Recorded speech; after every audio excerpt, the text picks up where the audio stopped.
Select the profile and unlock the lock to move the object grip.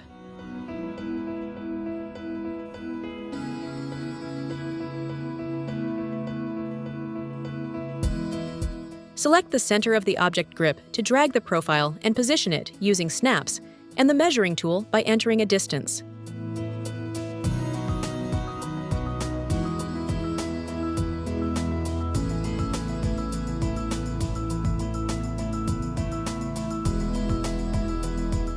Select the face of the cube and set the plane to rotate or translate the profile.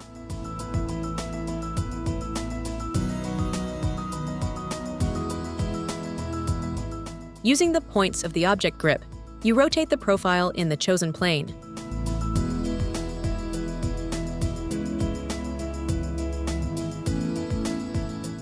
Using the arrows of the object grip, you move the profile in a given direction. Use snaps to accurately position the profile.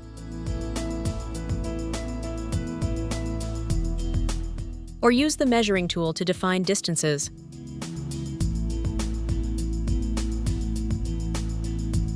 Similarly, using the same functions, you can position the plates.